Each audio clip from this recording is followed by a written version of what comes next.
दोस्तों नमस्कार, मैं विनायक शर्मा एक बार फिर से आपका हार्दिक स्वागत करता हूं हमारे इस चैनल में। आज एक नई कहानी मेरे जुबानी, कहानी नए ज़माने की है क्योंकि ज़माना नया है, समस्याएं नई हैं। तो आज की कहानी है दो दोस्तों की जिन्होंने MBA की पढ़ाई की। पढ़ाई करने के बाद दोनों के सामने रास्ते थे कि क्या करना है, नौकरी करनी है या किसी चीज़ में का बिजनेस खड़ा करना है, क्या करना है। तो एक दोस्त ने नौकरी चुनी और वह एक कंपनी में गया और कंपनी में उसने इंटरव्यू वगैरह दिए और वहाँ सेलेक्ट हो गया। दूसरे दोस्त ने अपने MBA की पढ़ाई तो की लेकिन उसका इंटरेस्ट जो था वह खाना बनाने में बहुत ज़्यादा था, उसे खाना बनाना बहुत पसंद था। तो उसने एक छोटे स्तर पर कोई बड़ा इन्वेस्टमेंट किए हुए कुछ समोसे बनाए, उन्हें टोकरियों पर ले गया और हाईवे के किनारे, और खासकर जहाँ पर जिस दोस्त को कंपनी मिली थी, जहाँ पर वह 10,000 की सैलरी में एक सुपरवाइजर के तौर पर था, ठीक उसके सामने उसने समोसे बेचने चालू कर दिया। धीरे धीरे समय बीता, एक दोस्त सुपरवाइजर से कंपनी का मैनेजर बना, मैनेजर के पद पर आसीन हुआ। दूसरा दोस्त जो फल टोकरियों के साथ जिसने समोसा बेचना प्रारंभ किया था, आज वो एक बड़ी दुकान, बहुत नाम हो गई थी, लोग उसके नाम से वहाँ पकवान और समोसे खाने आया करते थे। एक दिन जो दोस्त नौकरी पे था, जो अब मैनेजर बन चुका था, सुपरवाइजर से प्रमोशन होकर मैनेजर हो चुका था, वह इस समोसे वाले की बड़ी दुकान के पास आया। अब वह दुकान बहुत नामी हो चुकी थी और मुलाकात हुई दोनों दोस्तों की। तो समोसा एक दोस्त, पहले दोस्त ने लिया और उसने समोसा लेता हुआ अपने दोस्त को कहा कि गोपाल भाई, तुम भी नौकरी करते तो बहुत अच्छा हो जाता। तुम आज देखो मैं मैनेजर हो गया हूँ, तुम भी ऐसे किसी बड़े, तुम मुझसे ज़्यादा टैलेंटेड थे, मेरे से ज़्यादा प्रतिभाशाली थे, तुम कहीं और ऊपर होते। तो उसके मित्र गोपाल ने थोड़ी देर सोचा और थोड़ी देर सोचने के बाद बोला कि मित्र, तुम सही कह रहे हो, लेकिन मैं आज जिस चीज़ को मैंने प्रारंभ किया, मैंने मेहनत की, तुमने भी मेहनत की, तुम भी मेहनत करके आज सुपरवाइजर से कंपनी के मैनेजर बने हो, मैंने भी मेहनत की, मैं फुटपाथों पर समोसे बेचा, टोकरियों पर मैं गया, हाट बाज़ारों पर गए, मैंने समोसे और बाकी चीज़ें बेची और मैं भी मेहनत करके आज सफल हो चुका हूँ। आज तुम 10,000 की सैलरी से स्टार्ट किए थे, आज 50,000 कमा रहे हो। मैंने एक छोटे इन्वेस्टमेंट के साथ अपने बिजनेस को स्टार्ट किया था और आज मैं महीने का 2 लाख रुपए कमा रहा हूँ। लेकिन मैं आज सोचता हूँ तो मुझे एक बात समझ आती है कि मेरा निर्णय सही था और यह निर्णय मैं अपने बच्चों की बाबत सोचकर कह रहा हूँ। आज मेरे बेटे को एक जमा जमाया बिजनेस उसके हाथ मिलेगा, मेरे बाद वह उस बिजनेस को संभालेगा। अब वह मेहनत करे, उसमें और प्रतिभा हो तो इसे और आगे ले जा सकता है, इससे भी बड़ा चीज मुकाम हासिल कर सकता है। लेकिन एक बार तुम अपने बच्चे को लेकर सोचो, उसे जीरो से स्टार्ट करना पड़ेगा। जो मेहनत तुमने की वही मेहनत उसे स्टार्ट करनी पड़ेगी, क्योंकि तुम्हारी कंपनी उसे मैनेजर के पद पर तो नहीं बैठा सकती।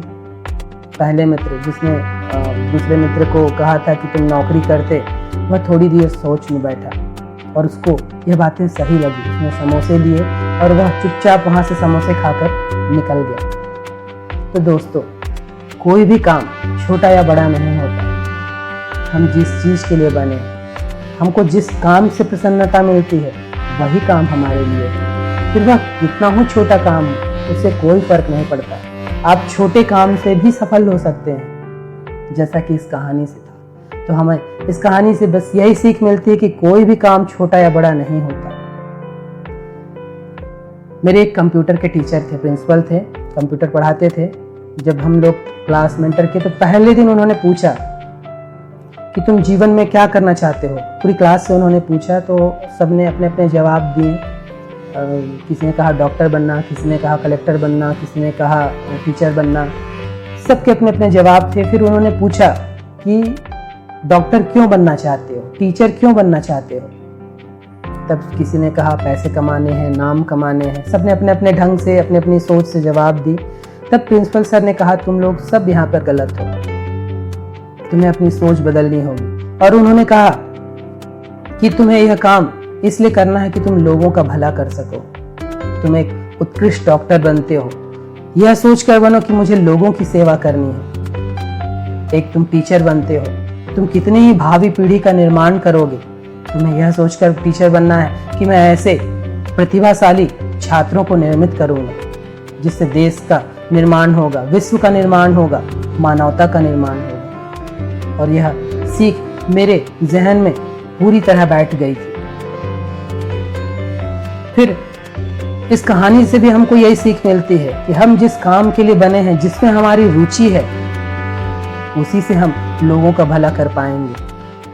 आज भारत में नौकरी को बहुत प्राथमिकता दी जाती है, विशेषकर सरकारी नौकरी। सरकारी नौकरी जैसे स्वर्ग का सिंहासन हो, इंद्र का आसन हो, आज उस तरह देखा जाता है। लेकिन जितने भी सफल लोग हैं, क्या वे नौकरी करके सफल हो रहे हैं? इस बात को जरा सोचिए।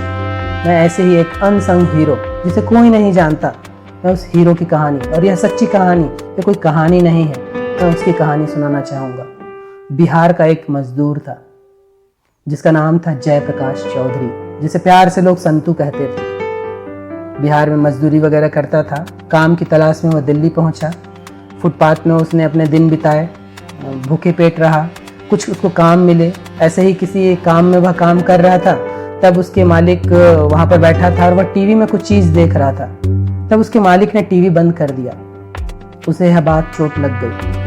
वह बात उसके हृदय को चोट कर गई और उसने उस दिन ठाना कि मैं टेलीविज़न उस दिन देखूंगा जिस दिन अपने पैसे से इसे खरीदूंगा। और वह मेहनत करने में लग गया। उसने शुरुआत में फल बेचे, ठेले पर फल बेचे, फुटपाथ पर बैठकर फल बेचे। धीरे धीरे उसने और मेहनत की, और चीज़ें की। उसने कूड़ा करकट उठाने का भी काम किया। जयप्रकाश चौधरी आज एक सफल और प्रसिद्ध व्यक्ति है। आज वह 10 से 11 लाख रुपए पर प्रति महीना कमाता है। आज वह 200 से ज्यादा लोगों को सैलरी देता है। कूड़ा करकट बेचकर वह एक सफल व्यक्ति बन गया। तो मैं कहना यही चाह रहा हूं दोस्तों, कोई भी काम छोटा या बड़ा नहीं होता।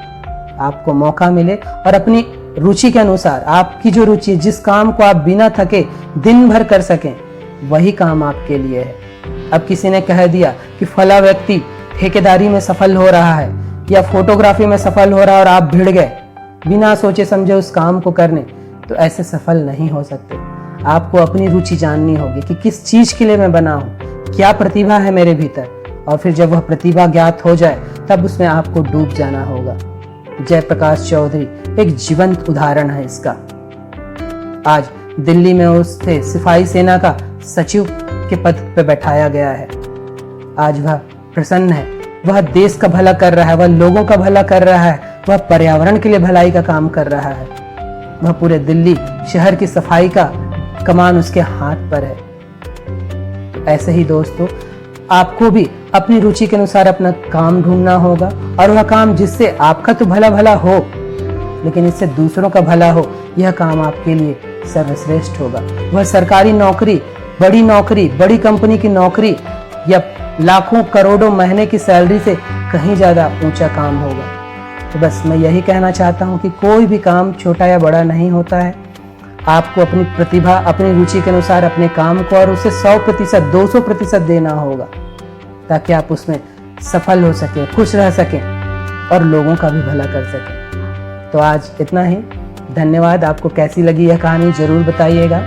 आज के लिए इतना ही।